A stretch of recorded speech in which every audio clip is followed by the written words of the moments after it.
जय माता की। ऐसे सम्मेलन में आके ये भी पता चलता है कि यहाँ खुश मिजाज रंग बिरंगे दिल और दिमाग से खुले हुए और मॉडर्न ज़माने के साथ कदम मिला कर के चलने वाले लोग ये अब ज्योतिषी है। ये विद्वानों की सभा, ऐसी सभा, इतनी अच्छी सभा बुलाने के लिए मीनू जी का धन्यवाद और यहाँ मुझे बुलाने के लिए भी उनका धन्यवाद। टैरो कार्ड, यहाँ पर ज़्यादातर टैरो कार्ड रीडिंग करते हैं और ये सच बात है कि अगर हम इस साइंस की बात करें जिसको कि हम करते हैं, जिसको ज्योतिष बोला जाता है, ये ज़्यादातर हमारे उस हिस्से के साथ जुड़ी हुई है जो अंदर से फील और सोच को पैदा करती है। और जब भी कोई टैरो कार्ड वाला भी एक सच्चे मन से, सच्ची श्रद्धा से आए हुए इंसान के दुख को सच में फील करके जब अपने कार्ड निकालता है, पत्ते निकालता है, तो कुदरत उसका साथ देती है। और इसी प्रकार से ज्योतिषी, इसमें कोई दो राय नहीं है कि ज्योतिषी की एक अपनी बहुत बड़ी मेहनत होती है। ये समुद्रिक विज्ञान है, उसके अंदर डूब करके उसको मोती खोजने पड़ते हैं, लेकिन वहाँ पर भी भाव ही काम करता है। अब भाव की अगर बात करें तो भाव दो तरह के होते हैं। एक वो भाव जो हम दिल से, दिमाग से महसूस करते हैं, और दूसरा भाव जिसका हम काम करते हैं, यानी कि जन्म कुंडली के वो 12 भाव। आज मैं पूरी कोशिश करूंगा। मैं पिछली बार जब मीनू जी के प्रोग्राम में आया था तो मैं बोल के गया था कि मैं टैरो कार्ड और ज्योतिष को जोड़ने की पूरी कोशिश करूंगा। तो वो उसमें तो मेरे को अभी समय नहीं मिला कि मैं पूरा ज़्यादा कुछ उसके लिए सोच सकूं। समय मिलते ही मैं वो भी करूंगा। लेकिन आज सबको मैं एक बहुत ही खास बातें बताने जा रहा हूं, और हमारे टैरो कार्ड वाले भाई बहन भी सब विद्वान विदुषी, ये आजकल डेट ऑफ बर्थ टाइम ज़रूर लेते हैं और डेट ऑफ बर्थ टाइम लेकर के जन्म कुंडली ज़रूर बनाते हैं, क्योंकि उससे इनको एक्स्ट्रा मदद मिलती है किसी के बारे में भी जानने के लिए और उनके बारे में प्रेडिक्शन करने के लिए। तो आज मैं कुछ एक मोटी बातें ऐसी आपको बताने जा रहा हूं कि आप सबके लिए जवाब देना कितना आसान हो जाएगा। ये इससे पहले आपने कभी कहीं ना पढ़ा होगा, ना देखा होगा, ना सुना होगा। आज आपको कुछ ऐसी चीज़ें मैं बताने जा रहा हूं ताकि टैरो कार्ड के साथ में एस्ट्रोलॉजी का प्रयोग करके आप अपने पास आए हुए क्लाइंट का सच में दुख खत्म कर सकें। तो इसके लिए अब शुरुआत करते हैं। जन्म कुंडली के अंदर जब तीसरे और 12वां घर लगा हुआ होता है, खास तौर पे जाया स्थान का जो मालिक होता है ग्रह, वहाँ पर इन दोनों जगह उनकी राशियाँ हों या जाया स्थान का मालिक 12वें तीसरे के अंदर बैठा हुआ हो, तो जनरली प्रेडिक्शन कहते हैं कि इसकी कुंडली में डिवोर्स है। ये अपने आप में सत्य हो सकता है, लेकिन डिवोर्स तो और भी बहुत सारे कारणों के कारण हो जाता है। जहाँ पर आपको दूर दूर तक ये योग नज़र नहीं आता, वहाँ पर भी डिवोर्स होता है। उसका कारण क्या है? उसका कारण आज आप सबको मैं बताता हूँ। मियाँ बीबी किस तरह से अलग हो सकते हैं। सबसे पहला कारण, अगर जन्म कुंडली के अंदर चौथे घर में चंद्रमा बैठे हुए हैं और छठे घर के अंदर अगर उनका कोई दुश्मन ग्रह बैठा हुआ है, तो डिवोर्स के पूरे चांस बन जाते हैं, क्योंकि ये मॉडर्न ज़माना है, सहने का वक्त चला गया है और अब लड़का हो या लड़की हो कोई ज़्यादा नहीं सहता, अलग होने में ही भलाई समझते हैं। तो ये एक ऐसा दूषित योग है कि चौथे घर के अंदर चंद्रमा और छठे घर के अंदर उसका कोई दुश्मन ग्रह है, तो आप समझ लीजिए कि इसकी गृहस्थी टूटने के मैक्सिमम चांसेस हैं, मैक्सिमम। इसी प्रकार से ये कारण क्या होगा? ये कारण होगा कि जो जीवन साथी है वो अपने जीवन साथी की कमाई से संतुष्ट नहीं होगा और घर के अंदर लड़ाई अलग से होगी। इसका कारण ये बनेगा। और दूसरा कारण, जन्म कुंडली का जो 10वां घर है, ये मैरिड लाइफ का दुश्मन होता है। ये जो 10वां घर है, ये मैरिड लाइफ का दुश्मन होता है, क्योंकि जिस इंसान को काम की बहुत ज़्यादा चिंता हर वक्त रहती है और काम में हर वक्त बिजी रहता है या काम से बेकार रहता हो, ये दोनों ही रीज़न मैरिड लाइफ के सुखों को खराब करने के लिए काफ़ी होती है, दोनों ही रीज़न। अब ऐसी अवस्था के अंदर 10वें घर और 12वें घर के अंदर बैठे हुए दोनों ग्रह आपस में दुश्मन हों। 12वां घर बिस्तर के सुख की जगह है, जहां मियां बीवी मिलकर के एक होते हैं। अगर इन दोनों के अंदर आपस में दुश्मन ग्रह है और कई बार मित्र भी, कारण यह कि 10वें घर को धोखे का घर भी बोला जाता है कि ये धोखा भी देता है 10वां घर।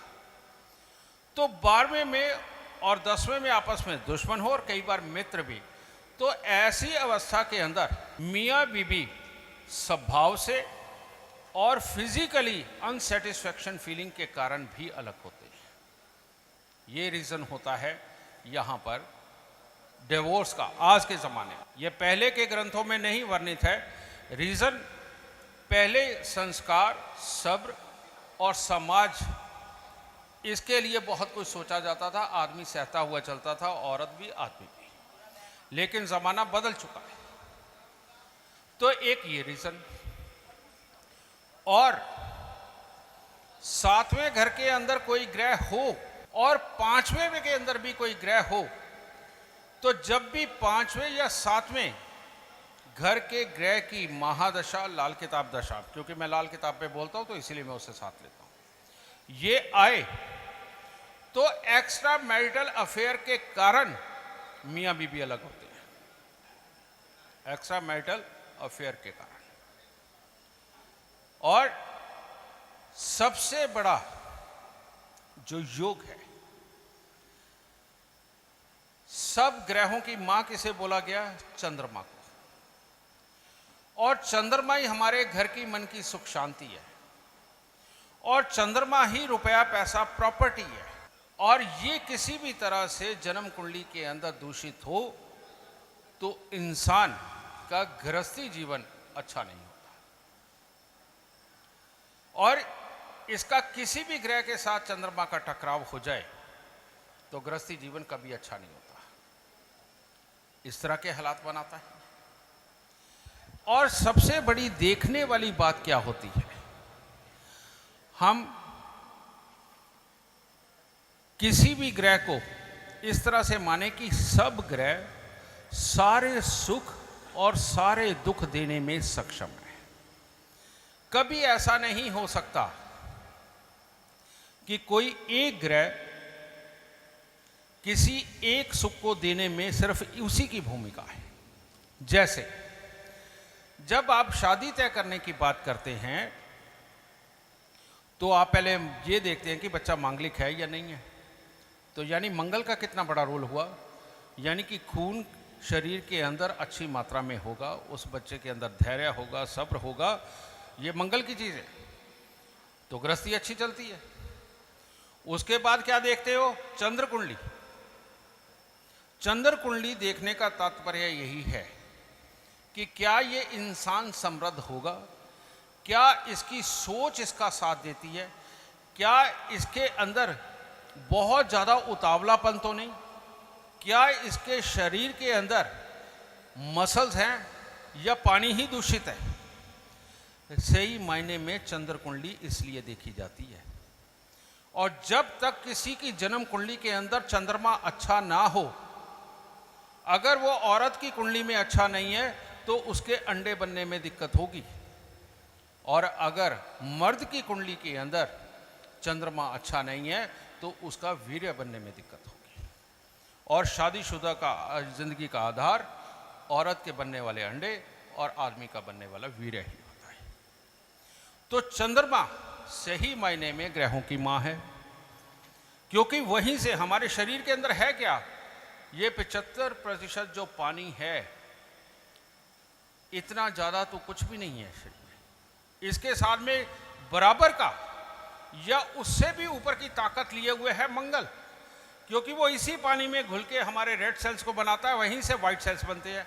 और जो व्हाइट सेल्स हैं वही आदमी और औरत की जवानी का रहस्य है। तो अब क्या देखना है, अब रेड सेल मंगल भी देखा हमने, चंद्रमा भी देखा, लेकिन साथ में शुक्र यानी कि व्हाइट सेल्स, वो व्हाइट सेल्स जो आपको बीमार नहीं होने देते। जब आप बीमार होते हो तो उस बीमारी को खाने का काम ये व्हाइट सेल्स करते हैं। तो अगर ये नहीं होंगे तो आदमी हो या औरत हो, उसके शरीर के अंदर अगर जोश ही नहीं होगा, वो हर वक्त बिल्कुल थका थका सा रहेगा, वो शादीशुदा जिंदगी को कैसे भोग पाएगा। तो इसीलिए आगे शुक्र को देखा जाता है, व्हाइट सेल्स वाले हिस्से को। और इन सब से ऊपर, पहले मैंने इन तीनों को जोड़ा शादीशुदा जिंदगी के साथ, इन सब से ऊपर भी एक चीज है, और इन सब से ऊपर चीज है बुध। क्योंकि हमारे शरीर का कोई हिस्सा हो बिना बुध के बेकार है। ये जो आपके घुटनों में ग्रीस बनती है, जोड़ों में जो ग्रीस बनती है, ये बुध खराब हो तो कभी नहीं बन सकती। आपके शरीर के अंदर इतनी नसें हैं, उन सारी नसों को दुरुस्त रखने का काम बुध करता है। और सबसे बड़ी बिजनेस प्लानिंग, और बिजनेस क्या होता है, अगर रिश्ता मियाँ बीवी का संभालना है, भाई बहन का संभालना है, परिवार का संभालना है, बच्चों के साथ में हालात को संभालने हैं, तो ये सारा बिजनेस की बुद्धि ही करती है। और बिजनेस की बुद्धि कौन देता है, बुध। तो अल्टीमेटली ये शादीशुदा जिंदगी की अगर सक्सेस देखनी है तो आपको सबसे पहले देखना पड़ेगा चंद्रमा, फिर देखना पड़ेगा मंगल, फिर देखना पड़ेगा शुक्र, और उसके बाद आपको देखना पड़ेगा बुध। अगर ये चार ग्रह अपनी सही स्थिति में है तो ये गृहस्थी को अमृत बना देते हैं। और अगर इसमें से दो खराब और दो सही हैं, अब कौन से दो खराब और कौन से दो सही, अगर चंद्र मंगल खराब है और शुक्र बुध अच्छे हैं तो इंसान के अपने जीवन साथी के साथ हालात अच्छे नहीं रहेंगे। दूसरी जगह संबंध बनते तो उनके साथ अच्छे रहेंगे, क्योंकि वो शुक्र बुध है। लेकिन अगर शुक्र बुध खराब है और चंद्र मंगल अच्छे हैं तो वो कैसी भी अवस्था हो, वो गृहस्थी निभा ही जाएंगे, अलग कभी नहीं होंगे। और इन सब के बीच में सूर्य का बड़ा अहम रोल है, सूर्य का बहुत अहम रोल है। कारण हमारी आदतों का, संस्कार का, धैर्य का और परोपकार का जो मालिक है वो सूर्य है। और अगर हमारी आदतें खराब हों, हमारा परोपकार करने का तरीका अच्छा ना हो, सिर्फ दिखावे का परोपकार अगर हम करते हैं, ऐसा इंसान ही एक्स्ट्रा मैरिटल अफेयर में जाता है। इसीलिए सूर्य और शुक्र की युति को खराब माना जाता है, सिर्फ इस हिस्से के लिए। बाकी सब हिस्सों के लिए अच्छी है, लेकिन इस हिस्से के लिए। और ये वही लोग हैं जो दोपहर के वक्त में चोरी चुपके मिलते हैं अपने लवर के साथ में, तो ये खराब। और ये जब भी मिलते हैं तो राहु खराब होता है। लाल किताब के अंदर खास तौर पे चैप्टर है कि सूर्य और शुक्र मिलेंगे तो राहु बहुत खराब होगा। राहु सबसे ज्यादा प्रबल खराब फल देगा। तो आप सब, आपको देखना क्या है, अगर जन्म कुंडली के अंदर सूर्य शुक्र इकट्ठे हैं, राहु जिस घर में बैठा हुआ है उस घर से संबंधित दुख जरूर देगा, उस घर से संबंधित दुख जरूर देगा, उसके जो भी उस घर के सुख लिखे हुए हैं, उस घर से संबंधित जो रिश्तेदार होगा वो बहुत तकलीफ पाएगा। उस घर से संबंधित राहु का जो भी काम होगा वो काम फेल हो जाएगा। इस प्रकार से बेटा ये गृहस्थी के जीवन को देखा जाता है। और जब भी कभी सूर्य 8वें घर में हो और 11वें घर के अंदर उसका दुश्मन ग्रह हो, तो ऐसा इंसान, क्योंकि यहां से सूर्य की दृष्टि लाल किताब के अनुसार उल्टी दृष्टि पड़ती है, आप चाहे सीधी लगा लीजिए, दूसरे घर के ऊपर पड़ती है। और दूसरा घर हमारा परिवार कुनबा भी होता है और हमारी ससुराल का घर भी होता है। तो ऐसी अवस्था में आदमी करता क्या है, वो किसी और के साथ में संबंध बना के उसके साथ सेटिस्फाई होता है और अपने ससुराल का भी वो दोष लेता है, यानी ससुराल यानी कि अपने जीवन साथी को छोड़ता है और साथ में अपने कुनबे वालों के भी खिलाफ जाता है। कारण ये है कि यहाँ का सूर्य अब खराब होकर के अपने ससुराल और अपने ही कुनबे के साथ में ये वैमनस्य बनाएगा, लड़ाई झगड़े कराएगा और अपनी शारीरिक पूर्ति के लिए कहीं और जाएगा।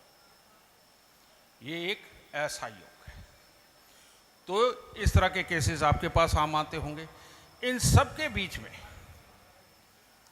जो ग्रह खराब हो रहा है, जैसे मैंने कहा कि चंद्रमा चौथे घर में हो, उसका दुश्मन ग्रह छठे घर में हो, तो ऐसी अवस्था में मेन ग्रह को मत छेड़िए। मेन ग्रह क्या बना? चौथा घर। और जो उसको खराब कर रहा है, अब मान लीजिए कि चंद्रमा चौथे घर में है, शुक्र छठे घर में है, तो आप शुक्र की वस्तुएं वो आप मंदिर में दिलवाइए, लोगों में भंडारे के रूप में बंटवाइए, उसका कोई ना कोई दान करते ही रहना। ये बहुत ज़रूरी है गृहस्थी को अच्छा रखने के लिए। अब छठे घर में अगर मैं शुक्र को तो लूँ तो क्या बनेगा? अगर छठा घर में देखूं तो वो बुध का घर है और बुध मिश्र शुक्र, यहां पर क्या बनता है? दही। ये कीड़े मकोड़ों का घर है छठा। तो दही जब जमता है, अगर आप उसे बहुत ही गहराई से देखें तो उसके अंदर कीड़े होते हैं, वो शुभ वाले होते हैं, बात अलग है, समझे? तो दही का दान सबसे सर्वोत्तम। अगर मान लीजिए उस वक्त में यहां शनि बैठा हो, तो ये केतु का भी घर है, तो चमड़े की जुत्ती, यानी कि ये मजदूरों के अंदर वितरित करना अपनी गृहस्थी को बहुत अच्छा कर देगा। अब यहीं पे मान लीजिए सूर्य बैठा हुआ है, तो गुड़ गेहूं का दान बहुत शुभ है। इसी प्रकार से जो भी चंद्रमा को खास तौर पे ग्रह खराब कर रहा है, उसकी वस्तुओं का दान, जो कर रहा है खराब, उसकी वस्तुओं का दान 100% उस इंसान का कल्याण करेगा और उसकी गृहस्थी को अच्छा रखेगा। ये जो चैप्टर है आप सबकी मदद जरूर करेगा। तो डिवोर्स के कोई एक कारण नहीं बेटा, मल्टीपल कारण बनते हैं, मल्टीपल कारण।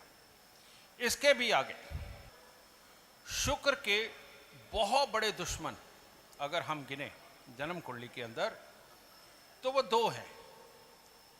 एक है राहु और दूसरा है चंद्रमा। ये लाल किताब के अनुसार, वैदिक में क्या है मैं नहीं जानता। तो ऐसी अवस्था में शुक्र और चंद्र की लड़ाई या शुक्र और चंद्र का इकट्ठा होना मैरिड लाइफ के चार्म को खत्म कर देता है। ये एक ऐसा नीच केतु है, मियाँ बीबी के बीच में हर वक्त कोई ना कोई तलवार खिंची रखता है, तो सुख से जीने का मियाँ बीबी का सपना सपना ही रह जाता है। और राहु यहां पर मिल जाए शुक्र के साथ में, तो या तो इंसान अपने स्वास्थ्य से बेकार और या अपनी गंदी आदतों से बेकार, जिसके कारण उसकी अट्रैक्शन दूसरे विपरीत लिंगियों में इतनी बनती है, संबंध बने ना बने, अट्रैक्शन इतनी जबरदस्त बनती है कि वो अपने जीवन साथी की तरफ ध्यान ही नहीं दे पाता। तो इन दोनों सिचुएशनों में मंगल को शुक्र के घर स्थापित करना बहुत जरूरी हो जाता है, वरना कोई भी इलाज पूरी तरह से काम नहीं आता। और वो जो मंगल को स्थापित करना, 43 दिन लगातार 2 मुट्ठी सौंफ घास वाली ज़मीन के अंदर दबाना, ये मंगल को स्थापित करता है 7वें घर के अंदर, और शुक्र को मदद देता है उसको प्योर करने के लिए, उसको प्योर करने के लिए। इसके साथ ही आज एक और बहुत बड़ा सूत्र आप सबको देने जा रहा हूं। जन्म कुंडली के 12 घरों के सुख पाना चाहते हैं आप सब लोग, जो कि संभव होता ही नहीं। 12 घरों के सुख पाना चाहते हैं आप लोग। अब आपको सबसे पहले जन्म कुंडली बना करके देखना क्या है, पहले तो यही पता होना चाहिए कि अगर किसी के पूरे जीवन का विवेचन करना है तो भाई आपको देखना क्या है। आपको देखना है सबसे पहले कि ये 9 ग्रहों की प्लेसमेंट क्या है। क्या वो जन्म कुंडली के 3 ही घरों में बैठे हैं, या 4 ही घरों में बैठे हैं, या 5 ही घरों में बैठे हैं, या 7 घरों में बैठे हैं, या 9 के 9 अलग हैं।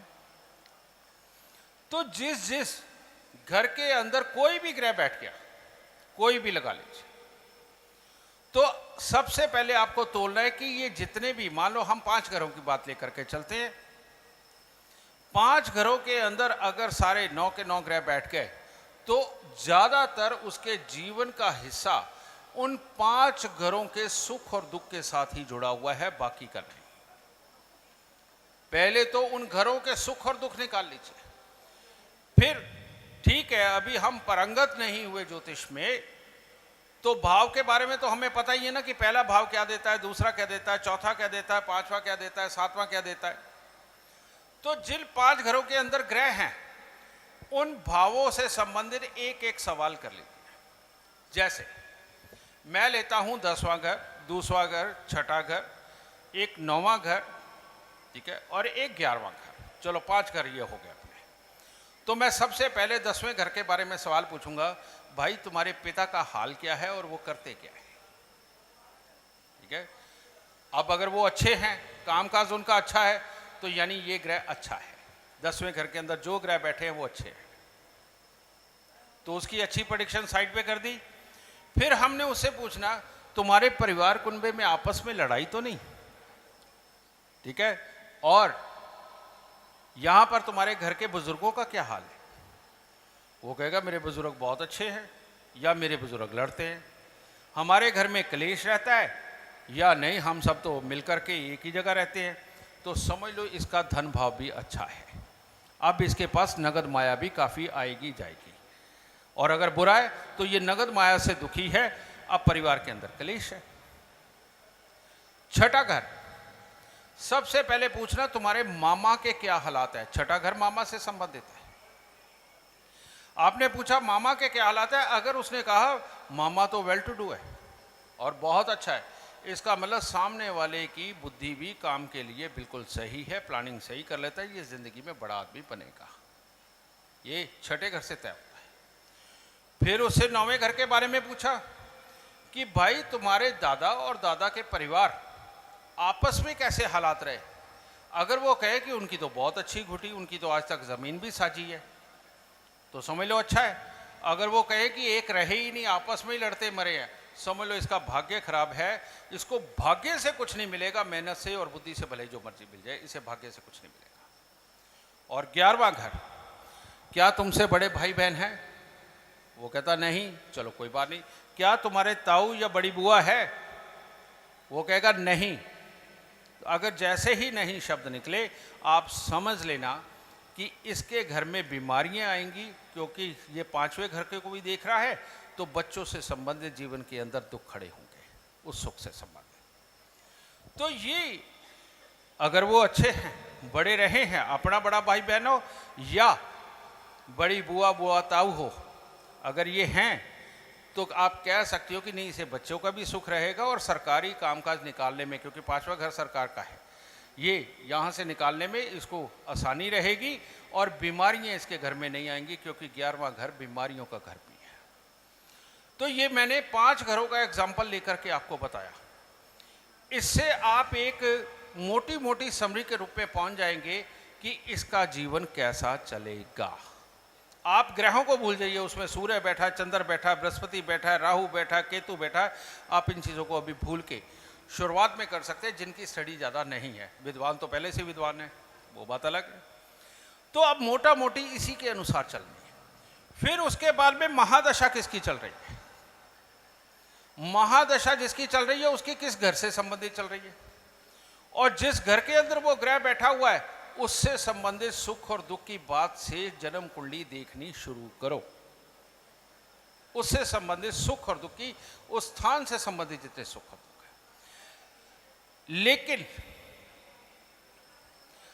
अगर ऐसी कुंडली के अंदर अगर हम त्रिकोण को छोड़ दें, तीसरा, पांचवा, नौवां और 11वां, इसको अगर हम छोड़ दें, बाकी सबके जो घर बचे हैं उसके आगे देखो कि जिसकी महादशा चल रही है उसके तीसरे घर में, यानी 10वें में अगर कोई बैठा है तो 12वें में तो नहीं, 11वें में कोई बैठा है तो उससे आगे तीसरे में तो नहीं, लगन में कोई बैठा है तो तीसरे में तो नहीं, 11वां और पहला घर। तो ये चलाओ, अगर इसके आगे कोई ग्रह बैठा है तो वो महादशा बहुत खराब फल देगी, भले ही वो बृहस्पति कर्क राशि का ही क्यों ना हो, वो खराब फल देगी।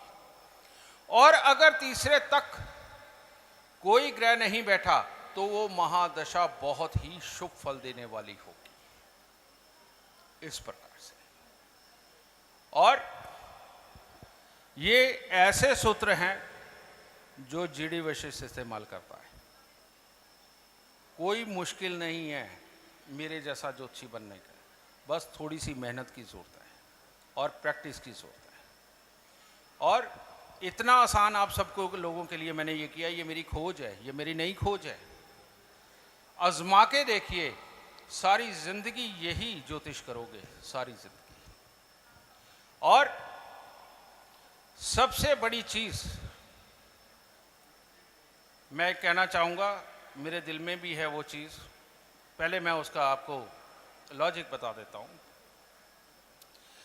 लाल किताब के अंदर 5वें घर का खराब मंगल किसी भी तरह का हो, इसकी महादशा आ जाए, ये घर के अंदर आग जरूर लगाता है। और आग लगने का जो समय होता है वो रात्रि का होता है। अगर ये मंगल सिर्फ बद है तो नॉर्मल आग लगती है, बुझा दी जाती है। लेकिन अगर जन्म कुंडली में उसी वक्त में बुध भी खराब है, यानी कि जन्म कुंडली के अंदर खराब बुध है, तो ऐसी अवस्था के अंदर इंसान परिवार सहित मरता है, या 2-4 जाने तो मर ही जाते हैं। और ये खबरें आप आम सुनते हैं। और ऐसी अवस्था के अंदर अगर 5वें घर का मंगल है तो इंसान को बहुत सतर्कता पूर्व इसका निदान करना चाहिए। और वो पता कैसे चलेगा? अगर उसी इंसान का पेट खराब रहता है, गैस, एसिडिटी, कब्ज उसको बहुत रहती है, आंखों पे चश्मा लगा हुआ है, तो समझ लो 5वें घर के अंदर बैठा हुआ मंगल खराब है। अब आपको देखना क्या है? देखनी है बुध की कंडीशन, क्योंकि मंगल खराब है, ठीक है, आग लगेगी, बुझ जाएगी। लेकिन अगर बुध खराब है तो वो तो कईयों को साथ लेकर के मरेगा। तो ऐसी अवस्था में क्या देखना है? आपने उससे पूछना है कि तेरे को स्मेल आती है, खुशबू आती है? अगर वो कहे नहीं तो बुध खराब है।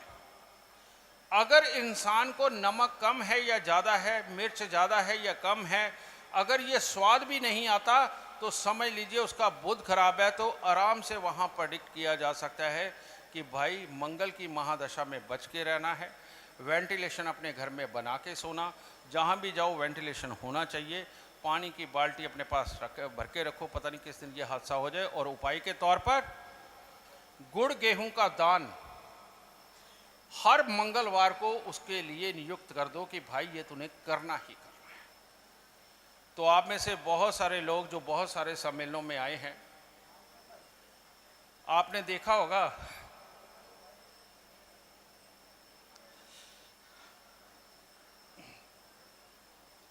हमारे साथ एक कैमरामैन हुआ करते थे, बहुत पुराने समय से उनके साथ लिखता था। अभी आपने 4 दिन पहले अखबारों में खबर पड़ी होगी कि परिवार सहित वो ख़त्म हो गया। हीरा सिंह नाम था उसका। यहाँ कैप लगा के हमारे बीच में हर वक्त भागता दौड़ता वही नजर आता था। उसके बेटे की कुंडली के अंदर 5वें घर के अंदर खराब मंगल रहा, बुध भी खराब था 12वें घर के अंदर बैठा हुआ, और रात को इन्वर्टर के अंदर आग लगी। दम घुटने के साथ ही दोनों बेटे और मियाँ बीबी वो मारे गए। तो इसलिए इसका दुख है। तो मैं चाहता हूँ, हम सब की फोटोएं उन्होंने खींची, बहुत अच्छी खींची। आज तक 1.5 लाख से ऊपर वो फोटोएं खींच के हटा था, और जिसके अंदर आप सबकी शक्लें भी उसने कैद करी। मैं चाहता हूं उसके लिए खड़े होकर 2 मिनट का मौन रख लें, तो शायद उसके लिए श्रद्धांजलि होगी।